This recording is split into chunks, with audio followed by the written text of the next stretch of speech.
And we are live today on a rainy fall Thursday in September of 2020. It's September 24th.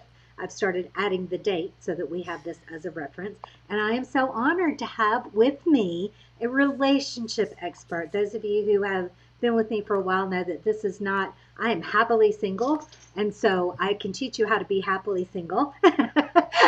But most people are wanting to be in a relationship or wanting to improve the relationship that they're in. And that's what Riana Milne is going to help us with today. She is the best-selling author of, tell me the titles. I forgot to put them in my notes. Oh, hi everyone, and thank you for having me, Lauren. I really appreciate being here. I've written 7 books, but the two that I've written for public that went to #1 bestseller is Love Beyond Your Dreams, Break Free of Toxic Relationships to Have the Love You Deserve, and its sister book, which is about the mindset for success, is Live Beyond Your Dreams, From Fear and Doubt to Personal Power, Purpose, and Success. Awesome. Awesome, awesome. And we will include the links to those books. We'll include wherever you're watching this video or listening to the podcast. Look below and you'll find links to everything that Rihanna is going to talk to us about today. So, um, what is the number one thing that you see in the world that is making people so unhappy in their Well, relationship? as a psychotherapist for over 21 years in private practice, I was first in New Jersey, now in Florida, Palm Beach County. It was a repetitive cycle of people choosing the wrong partners that were breaking their hearts, which I now call relationship repetition syndrome, RRS. And they couldn't figure out why over and over again they ended up with toxic partners. And actually, I got into this work specialist as a CCTP, certified clinical trauma professional, because it was happening to me. And the last marriage and relationship I had, I ended up annulling it because he was the typical, what I call Dr. Jekyll and Mr. Hyde. Perfect to the community, a school principal. We had this amazing love relationship, traveled the world by any means. Everybody would think this is a fabulous relationship. It would be what anybody would want. And then he had a whole secret life. So as we were breaking up, he's there. I don't know why I ruin everything I love. And I said, I don't understand it either. And here I am with a triple master's degree in applied clinical and counseling psychology. And I said, but I'm going to figure it out. And that's what started my research. And I got up to 400 pages in my love book and said, this stuff is amazing. It's helping me heal because as a therapist, I had 7 psychotherapist friends. Of course, I was in post traumatic stress, PTSD, when someone you love and trust totally fools you and this explodes in your face and totally changes your life, your business, your family structure, your dreams for your retirement. Everything was devastated in a second and you have to rebuild. And none of the therapists could help me. They were totally blown over because they were my friends and they knew my partner. And they're like, we don't get it. Nobody was taught this as a therapist when I went to school for my triple masters. So that's what led me to the research because I needed it for my own healing. And then when I started seeing the patterns, which in my years of experience as a psychotherapist, I was working with a lot of people in trauma in very different settings. So within schools, with kids kindergarten, all the way through college, I was called a SAC counselor, SAC, student assistance counselor. These were kids with trauma or ADHD, learning disorders, behavioral problems, but they were all coming from traumatic homes. Okay, I worked in the prison system, people in drug and alcohol facilities, a hospital unit for adolescents, all traumatic kids. So all this trauma work was equating to the partners that I was with. And this current partner that I stood up as my own attorney and annulled the marriage, he had 9 out of the 10 top traumas that I identified. And I came out at that time with the childhood trauma checklist, which people can look at, identify very easily and clearly. Whoa, this has happened to me. No wonder I'm attracting this, or this is happening in my life. So initially I thought, well, I don't have any traumas. My family was pretty normal. And this is what everybody says. Uh-huh. Childhood trauma, you think of, severe beatings or being abandoned, things like that. But there's a lot on that top 10 list that affect you in love relationships as an adult. And then as I was going through the list, I said, whoa, I do have a couple of these. And the research shows 90% of us have at least 1 to 3 items on this list of the top 10. There's more, but the top 10 are really easily identifiable. So Okay. So that's what my work is. do we have time to? I know when we were talking earlier, we said no, we're not going to do that. But now I'm curious as to what these, Everybody yeah, as is. to what these top 10 are. Do we have time for you to explain to us what those top 10 are? Absolutely. As I go through this top 10 list, if you're able to write them down, please do in case you want to discuss them with me, later. If you aren't able to write it down, you can listen to the recording or go to my website and get the top 10 list under the quiz section and find out your top traumas. So when I go over them, I want to be really clear. This is not about blame or shame. We don't want to blame your parents at this stage of life because all parents do the best that they know how. And childhood trauma does go through at least 3 generations. So if you had trauma, they had trauma, and so did their parents, and it is generational. The good news is you can stop the generational push when you learn, what to do to heal your own trauma. And second, it's not about shame. So we're asking you to try to really think and be honest and think outside of the box and say, whoa, did this happen to me? Which is what I had to do to really understand where my patterns were. So the first one is if there's any addiction in your caretakers or parents, and this could be grandparents living in the home as well.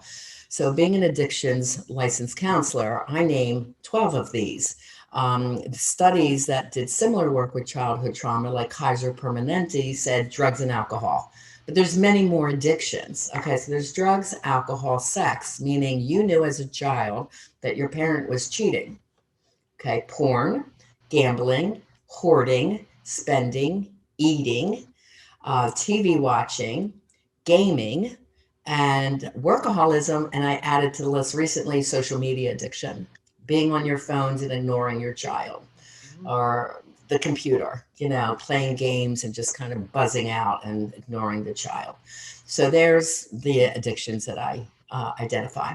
Number two is verbal abuse, and that could be watching your parents yelling and screaming at each other, or them yelling at you, or passive aggressive, meaning if they were mad at you, they wouldn't talk to you for hours or days at a time, or they give you verbal put downs saying you're no good, or I'm not wasting my money sending you to college.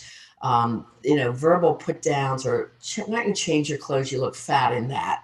Things like that, Mhm. verbal put downs. It also could be not hearing the words, I love you, okay, which every kid really desires and needs to hear. Number three is emotional abuse or neglect. One of the findings I thought was interesting, and I had to adjust the best that I knew how, as single moms working 9 to 5, if your child came home and let themselves in, by themselves, that was a form of neglect. Mhm. So, what do you do as a working mom? And there was no childcare when my kids were growing up. That didn't exist at the schools, so it's very hard to try to be the perfect parent. You're going to make mistakes. Can All I right, the can next I one let me is interject a question if I could? sure. Um, what about other family members? So, like for instance, my parents didn't do, and I'm sure everybody that's listening to this is flipping through their own life and Yes. checking in to see if you have these. Um, my parents were practically teetotalers. I was there might have been a spending addiction in there. There might have been. I would have to look at some of those more carefully. But among us siblings, there were 6 of us.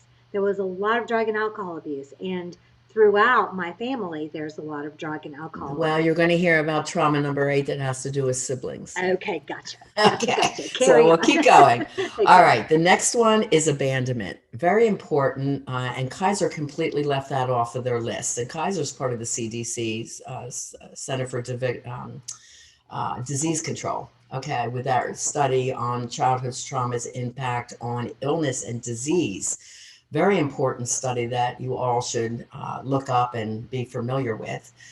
So, the abandonment that I identified working with my populations over the 21 years is there's fault and no fault abandonment. So, no fault is if a parent happened to die early, if they have to go off to war.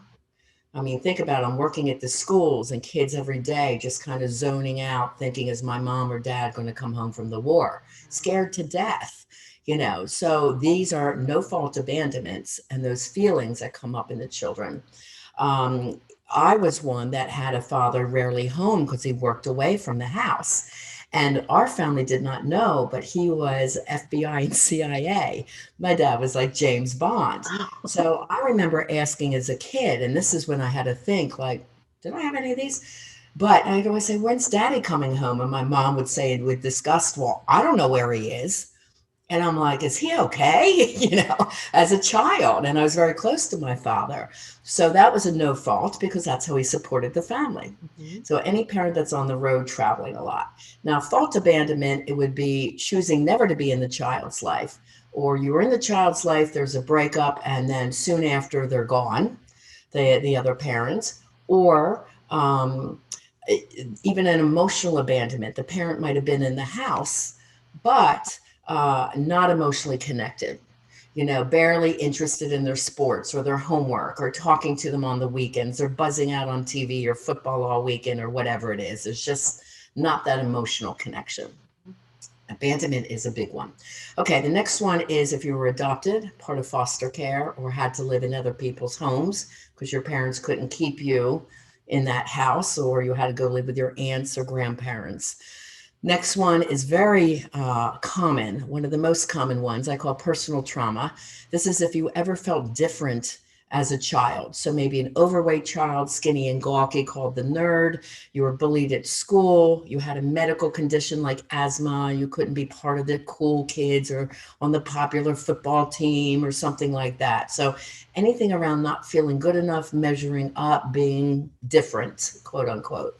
And I was a very tall and skinny girl, and I was teased and bullied a lot. So that one I could easily identify with. Okay, trauma number 8 is sibling trauma. So either they bullied or made you feel not good enough. They might have been born with a medical condition that made mom and dad give them more time and attention, or they might have been the favored one. So the star athlete, or more handsome, more beautiful, the star student, something where they stood out and you just felt you didn't really measure up. So that's sibling trauma. Um, Number 9 has two parts to it. I had to bring one down from the past. There's more than 10 traumas, like I said. Right. So the one that used to sit off the top 10 list was community trauma. And look what we're going through with mass shootings, school shootings, COVID. So people say, well, I don't have trauma. Well, anyone that has a child now is going through community trauma. So you can see how prevalent trauma is in people's lives. Think about little children not being able to go out to play, or it's like, if I get sick, I might die. They're hearing it every night on television, right? You know, parents are afraid of this. So it's a very scary time, and community trauma is one of the top ones now of the top 10, where when I was a child, it wasn't so prevalent. Now, the other part of 9 is family trauma. So if you grew up struggling around money or hearing we can't make the bills, I'm going to lose my job. Now think of today, kids hearing these messages. There's not enough money. We're not going to be okay. So that scarcity, lack of security stays with that young person most of their life until they change these unconscious messages as an adult. You might have grown up in a dangerous neighborhood, but it's usually around lack. Moving a lot is under that. Like our military families move every 2 to 4 years. That puts the children in new schools every time. So there's a lot under family and community trauma that goes on. Those are just a few examples. A parent being incarcerated, that's another one. And then trauma number 10 is if you think your mom or dad had any mental health illness. Now, the two most difficult for children to navigate are bipolar. disorder. That would be like this Dr. Jekyll, Mr. Hyde personality. When they're good, they're great. When they're bad, they're horrid. And you never know what personality you're going to get. It's quick trigger anger and fast changing moods. And it's very hard for a child to know, making them always anxious around that difficult parent. The other one is bipolar, which is manic depressive. So depression can come out in anger, checking out emotionally, or extreme fatigue. And a manic phase could be a gambling spree, a spending spree, eating binge, sex binge. It can come out in many different ways. It could also be high and happy, but there's normally some manic behavior going on if you are diagnosed with those two. Us baby boomers growing up, our parents didn't go to therapists. So we kind of have to guess, did we see some of these things going on in our moms and dads? And again, if they had it, it's because they have come from childhood traumas themselves. So those are the top 10 traumas. Okay, so, and I feel like I had an amazing childhood, but I think anyone looking at me would say I was neglected. My parents had too many kids, and and Uh-huh. I was the baby, and so my mom was so busy trying to keep the first four in line that me and my brother were kind of just left to run wild, which I thought was awesome. Right, I right. I was safe and I was loved and I was cared for, but I was pretty much unsupervised as a child, and thankfully grew up in a place where it was safe to do that. And Yes. so when we talked a little bit before about how I don't teach to go back and um, try to figure out why you are the way you are, just be different. And so but of course I want to be open to everything. So how do these traumas manifest in, say, your relationship Yes, choices? and they show up unconsciously in your adult emotional patterns, and we call them emotional triggers, or your behaviors. So, with a situation like yours, it could be, if you had feelings of abandonment, it could lead to codependency, where you really need that partner. Love addiction, you'll stay with someone more toxic just to have a partner. It really is hard to be alone. Or just the opposite, you want to be alone. You don't really want connection. You're more comfortable being solo and being alone, which is a form of, an attachment that is prefers being solo. Nothing wrong with that. But there's different manifestations that come up with that. I see a lot of codependency and love addiction when clients come to me. Again, staying with toxic partners longer than they really want to. Consciously, they're saying, I know this person's bad for me. I don't want to stay with them. But unconsciously, they just keep trying and hanging on and, analyzing every little minute of the date to make sure they did everything perfectly right. It's a very nerve wracking, high anxiety situation, and that's abandonment. Let's talk about, where does jealousy and control come from? That comes from trauma number 7, being bullied, not feeling good enough. So you're comparing yourself with others, or a parent that might have put you down and verbally said, nothing's good enough, never gave you compliments, never told you you look amazing, or kept saying, you need to lose weight. No one's going to want to marry you. Comments like that are so deep in the soul, the psyche, or the brain, and they become unconscious messages that we actually deprogram. That's what I do. I teach the mindset for success, and we work with the traumas to get them out of your soul, your body, your system, and teach you another way of thinking. Impulsivity comes from people thinking, I deserve this. I didn't have any of this growing up. So it could be towards a spending addiction and hoarding, or they weren't allowed to have nice things. They had to have the hand me downs, so Mhm. they had this spending. Well, I like it. I should have it. And then they're often in debt. People pleasing is a big one, especially for women, overdoing for their date. I often see couples show up where the woman would say, I do everything for my husband and my kids. They do nothing for me. They don't love me like I love them. And their messages as children were, if I keep doing and doing for my alcoholic mother who's difficult, she'll love me, or she won't yell at me today. So people pleasing became a way where a child learned, if I'm really, really good, then they'll love me. So it becomes a pattern, and they become what we call normalized. And these normalized patterns don't work in adult, healthy love relationships. And that's what's happening.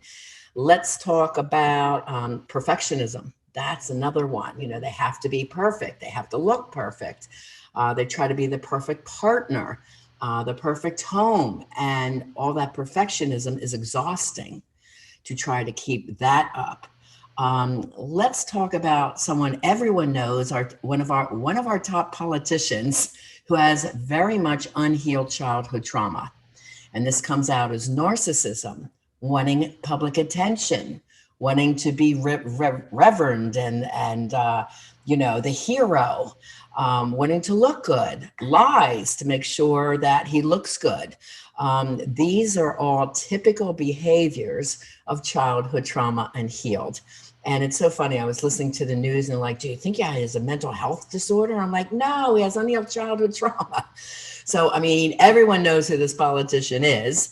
And that's why it becomes so obvious when you know this type of work. And for my singles that come to me who have had this attraction to toxic people, they learn exactly what childhood trauma dynamics look like. What is emotionally healthy, what is not emotionally healthy, and they learn to identify by date 1 or 2 by asking certain questions, if this partner in front of them is right or not, and why. Then that means then they are dating from conscious awareness and a lot more confidence. Okay, so two questions. What exactly does it mean to be a toxic person?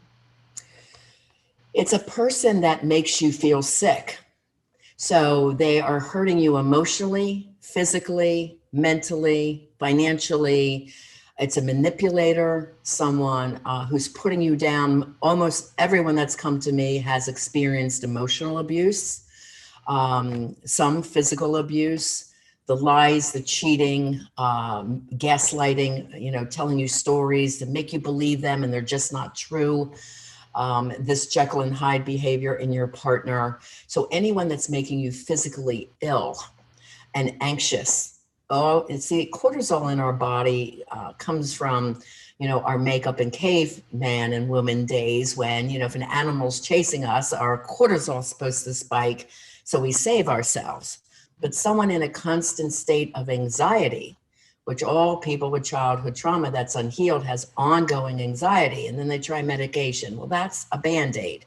You're not getting to the core issues of why you're feeling emotionally ill. It could come out in exhaustion, not able to sleep, going towards junk foods and sugar foods for comfort, going to some type of an addiction, drinking too much just to feel calm. These are all types of self-medicating that people do to try and lessen the anxiety. Well, to lessen the anxiety, we got to change what's going on in the brain and the body, in the cells. The body's been traumatized and it's all unconscious. And it's not like, you can change it like that. I am changing patterns over 4 to 6 months for my clients to have them think and feel and behave in different ways. And it's very interesting. I have a current client, that's had a very difficult, demanding father that often made her not feel good enough. Right. So all her dates were toxic guys that cheated on her and made her not feel good enough. She went for a guy exactly like her father. Why? Because the psyche likes what it knows. It goes for what's comfortable. And so we have to break that pattern. And it's very interesting because I hang on way too long hoping, well, if I please them or I keep doing the right things or if I'm perfect, they'll change. Right. And they're hanging on, trying to change that unconscious desire that the soul wants, which is unconditional love that they never got from their parents. So I teach a lot of self-love, reparenting, how to, it's a faith-based program. I have to tell you that, not religious, but spiritual. You have to rebuild the trust. There's very low trust in these people because the first people you're supposed to trust and love are your parents. So if they're lying to you and you figure out they're lying, or they're nasty to you and there's no love there, or there's love but little attention, it's just repairing a whole lot of different patterns that could have come up. And everyone that comes to me is a different puzzle. They've always experienced different traumas. And then I look at the levels of trauma, and I identify 10 levels, like 1 to 10, with 8, 9, and 10 being most severe. And the narcissist and sociopath have 9 to 10 traumas with 9 to 10 severities. Just for our listeners, the psychopath is a narcissist and sociopath that kills. Then that's the most dangerous. The next one down is sociopath. They use people for pleasure or profit with no remorse. They'll never apologize. They always blame you. It's everybody else's fault. They never take responsibility. They lie to get what they want. Very manipulative, very charming. So a lot of women that fall for that charming man, and believe me, it's in reverse too. I have men that I help, but I have, a lot of women that fall for that charming man that seems to do everything for them the first 3 to 4 months. The studies show from months 4 to 9, you start seeing other behaviors, but you hang on for that beginning part. Well, they are so good. They just made a mistake. Or you start covering all the red flags that you start seeing. Another big time where there's change is after some kind of a commitment. So going exclusive, living together, engagement, marriage, or having a child. This is where the toxic behavior tends to get worse. So it's really important in your dating patterns that you know what to look for and recognize, so you're not hanging on to someone that will continually to break your heart.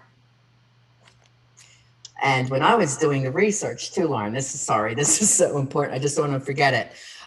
Martha Stout, her book for The Sociopath Next Door, identified 1 in 25 people being sociopathic. Nowadays, it's 6 to 7. And just this week, I read another article saying 1 in 6 are sociopathic. Those numbers are really high. So if you're single and out in dating world, you better know what you're doing to protect yourself emotionally, financially, psychologically. There's a lot to learn. So assume that you got someone just a clean slate. They don't have a relationship that needs to be cleaned up. They don't have that. They're just gonna start from right here and do everything going forward right. What? How do you train for that? So Okay, well, from my research, I have a 150-page workbook, and these interactive exercises, they write the answers, how they're feeling. It's like journaling the answers. They give them to me. And from writing, which we also call bibliotherapy, from what they write, I can see the patterns of what's coming up from them. It's like putting the unconscious down on paper. So then I can identify the patterns that are coming up, and then I know how to teach them in particular. It's very personalized. Um, so, it is a lot of different skills, from meditation to calm the brain. We do a certain type of meditation. It's called divine spiritual meditation, which they have to do daily. The brain with anxiety is like, da, da, da, da, da, da. And this actually does calm the brain. It's proven in science and quantum physics, the benefits of meditation alone. And that's just one of our skills, but it calms anxiety, depression, blood pressure, the cortisol levels, and increases dopamine and serotonin levels of the brain, which are your happy chemicals. I put all my clients on vitamin therapy. So none of my clients are in psychotropic drugs. Okay. To me, again, they're a Band-Aid. There's only 33% success rate with those anyway. So I want to get to the root of the issues, which are the initial traumas, process them, forgive them, write a new story around them. There's reparenting going on. The mindset for success is, how do you think differently instead of having that negative self-talk? Now, studies show 8 out of 10 people have 8 out of 10 negative thoughts going on a lot, constantly. We change that around. I teach them to retrain their brain by conscious thinking and awareness. And when a negative thought comes up, they correct it. So there's a method to do that. So one skill builds on the other, which builds on the other. We also analyze their goals and their dreams and what is it that they want to do. And usually fears and lack of confidence have held them back in having that life they really want. So we look at their goals and we make active steps to make sure the life they desire is coming true for them. And we do all the life work first. And then the second 50% of the program is the love skills for either singles or couples. And I do work with straight and LGBTQ too, because childhood trauma has no prejudice. You know, this works for everyone. And I work with those 16 to 30 who are in life transition and feel stuck. They don't know what they're going to do. Are they going to go to college? I don't want to go to college. I'm flunking out because I don't know what I want to do. Or they went to college and they're on their parents' couch and their parents are like, what are you going to do? It's like, I don't know. It's COVID. No one's hiring. It's too competitive. So I take someone like that and help them realize their goals and their dreams, find a dream job, and move forward from that. Um, a great example of that is one of my clients, and she's given me a tape. It's on my website as well. So she's given permission to share her story, because when people are on the other side of this, they're so excited they want to help others. And she had some abandonment issues. She also was adopted. She was an only child. She was aware that her father was cheating, so that split up the marriage. So there's another abandonment for her. She was in college but didn't like it, and was not succeeding. Didn't know where she wanted to go, and at the time she was working at a fast food place and dating a 30-year-old dishwasher. So her mom had called me initially for her own relationship, and I thought her relationship sounded really stellar. And I said, "You don't need me. I think you're fine, but what concerns me is your daughter's really angry with you now that you have a primary relationship." And this is tapping into her emotional triggers of abandonment. So we talked more, and she goes, "Yes, I want you to meet with my daughter." And she signed her daughter up, and she is now in school for architecture and design. She went for a job. I told her mom I want her to quit that job where she was, with this person. I wanted her away from that person. And her first job she landed, her first interview she landed, which was at a home design store. She's now a manager of a top home design store in Texas. She's only 18 years old. And in college now, she just turned recently 19 this year, but in college now for architectural design, acing all her classes, so happy. So, this is what we can do when we get beyond those skills. Then we had to teach her how to negotiate the relationship with her father. That was toxic, and all the anger that she had around that, and how to deal with that emotionally. So it's very fascinating work. I really love what I do. Like I said, everybody has a different need and different desire. Some need the career coaching. Some need, just dating coaching. Some need life to get beyond the depression or anxiety that they have had ongoing. So whatever the need is, I'm there to help. Okay, that's very, very interesting stuff. I'm calling up the thing that I see so much in all relationships is, and in life in general, is that people are looking into the eyes of others. I don't care if it's the general population or your spouse or your boyfriend or whatever, for your approval, for your validation, instead of coming from a place of worthiness and self love and confidence. And so is that's what you're teaching though, right? And Yes. from the place of figuring out where it came from. Yes, that's correct. And We have to so, get to the source of the problems but and how do heal you go those. back and fix something? You can't go back and make those people do something different to it. So what's the process of healing, right? Well, there's a technique. I'm thinking of one of my girls from India that had a very difficult father. My coaching clients are from around the world. Very difficult, demanding father that put her down, would not let her date. She came to me in her 30s, never had a date, scared to death of dating, scared of men. So we had to heal the primary relationship, and we do what's called a therapeutic love letter. And they write what they want to say to their parent without blame, without shame, looking for a more mature relationship, and also stating their boundaries. Then I read the letter, make sure that it's how we want it to be said. And these letters are always sent, never expecting a response. But that's also sent with the understanding of what childhood trauma did dad have to make him that way. What if dad's dead? Oh, what if he's dead? Yeah, what Then if I help them still process those feelings that it wasn't about them. They're not unworthy. It's not the messages that dad said that are true. So this is what we call reparenting. Okay, so we have to reparent and give them those messages that they didn't get when they were children. So again, most of these wounds are unconscious. Most people don't think they're bringing them into a love relationship. But any form of neediness, codependency, love addiction, anxiety when your partner's gone, jealousy, control, if your partner's blaming you all the time, people pleasing, fast trigger anger, moodiness. If your partner shuts down, what we call passive aggressive, they get quiet and punish you with quietness. That was learned as a child. If that man would have spoken up and as a young teen and told his dad his thoughts, he would have got whacked across the face or lost privileges. So they learn, I better not talk about my feelings, I'm shutting down.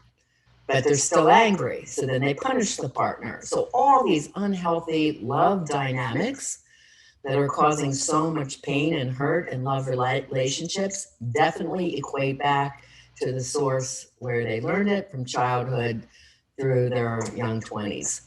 Okay, Let's see. say, Hang on. if they had a pretty normal childhood, healthy, emotionally healthy and loving childhood, but their first boyfriend happened to cheat on them, then they promised they wouldn't do it. Then you caught them again. Now that's called love trauma.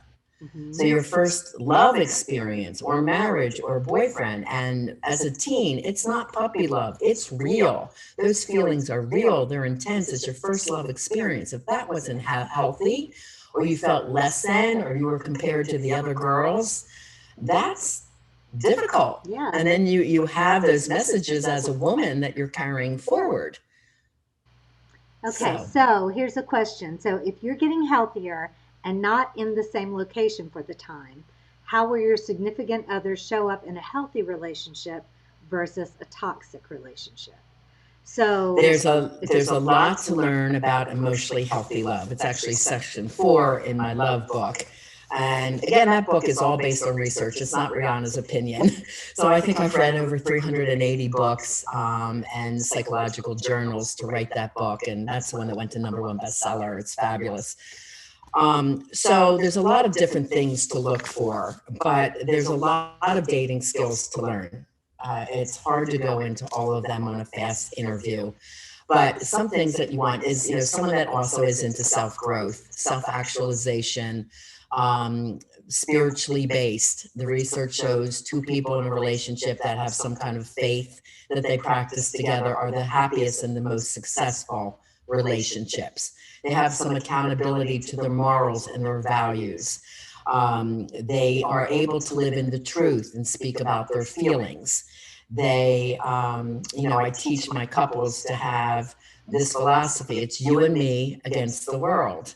So in other words, you have to make your partner the most important person.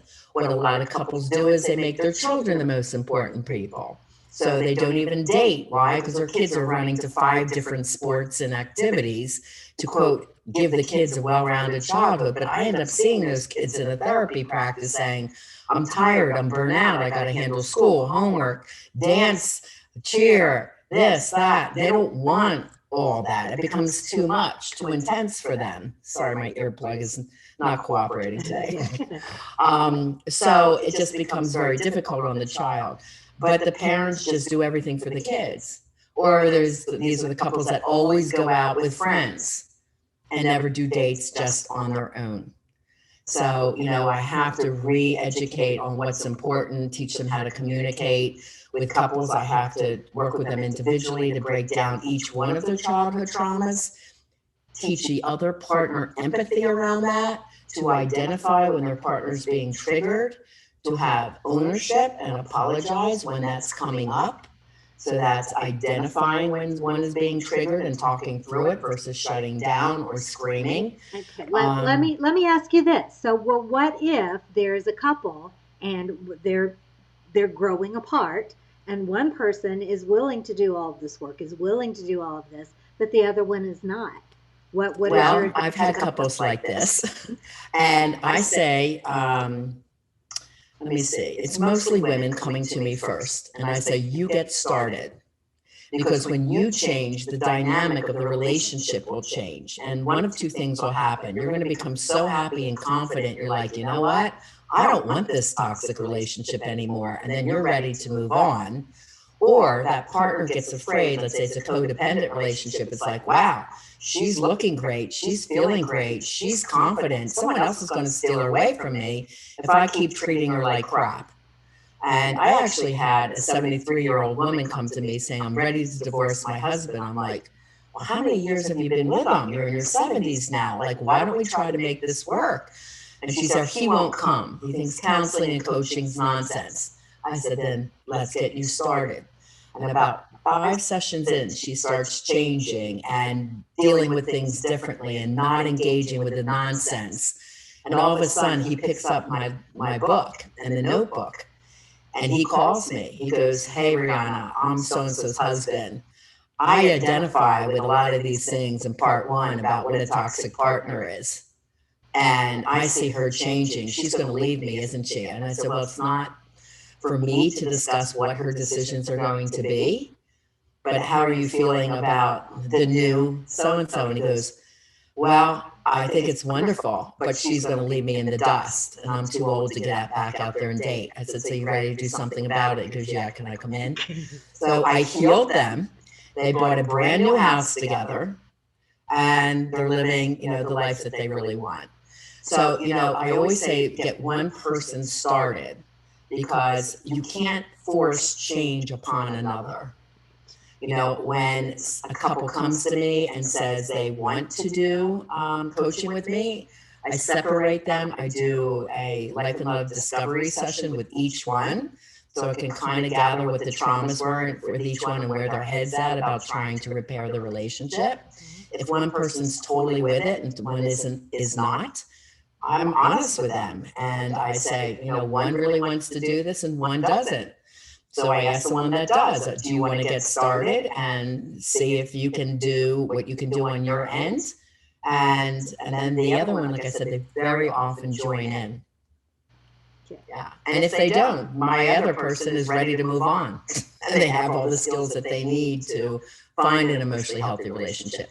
Because again, if the toxic person is sociopathic, narcissistic, you can't really change those personality types if you're in that relationship, because they're used to all these patterns, getting their way, doing what they want. So why would they want to change that? They don't. So, if they're willing to work with me, I usually have great success with that, because the only thing that makes them want to change is they know that their partner is serious and ready to leave them. That's usually when the person that's resistant turns around and says, okay, I'll do this. But I got to get the other person strong and confident enough to say, this is BS, and I'm not living like this anymore. Right. Life's too short to live in agony and pain and emotional abuse like I have been taking all these years. I'm not doing it anymore. And that's the point that they get to. Gotcha. Cool, cool. Very interesting stuff. All right. Well, so before we wrap up, tell us, well, and again, we'll put all of this in the notes where you can read it and click on it. But in case you're just listening, give us some ways that people can reach out and find you. Where they can find me. The first place to start is my website, rianamilne.com. And when you're there, go definitely get the ebook, How to Have the Love You Deserve. It's like 32 pages diving deeper into childhood traumas and love problems so you can identify where they exist. That's number one. Number two, get the free chapters of Live and Love Beyond Your Dreams. It's like 60 pages of both books under books. And then if you're ready for me to work with you for 1 hour, a life and love transformation discovery session is on a bonus sale. It's only $47 to meet with me, and it's a $500 value. So take advantage of that. And there's 4 free love tests. One is childhood trauma checklist. One is the red flags about your partner to see how many red flags you have. If you're concerned about where the relationship's going, and you should really take all 4 and let me look at those assessments and help you with where you're at right now. So that's the first thing. My podcast is called Lessons in Life and Love with Coach Riana Milne. And you can go to lessonsinlifeandlove.com. It's also on my YouTube channel where I have like 225 videos and audios, all educational, tons of valuable information under Riana Milne. So find that channel. And then my Facebook page, I'm on a lot. That's Coach Riana Milne, where I announce programs like this. So you can find out where I'm going and what I'm doing. Awesome. That's so very, very interesting. I'm really grateful to you for taking the time to be on the show with us and to Sure. tell us where your background is. It's such a beautiful picture. It's winter's just got here, but now I'm already wanting to go to the beach. Yeah, that's I'm a water person. That's why I live in Palm Beach County, Florida. I love it. There you go. It's a Oh. beautiful life. All right. Yeah. Well, we're going to be back. Again, be sure to subscribe to this channel, follow all the links to work with Brianna, get in the Be Happy First tribe, take advantage of the meditations, the journaling, all of the free gifts that are on the BeHappyFirst.org website. We're going to be back with another great guest next week. In the meantime, remember that happiness is a choice, and you can always choose to be happy first. Say goodbye, Brianna. Bye. Thank you so much.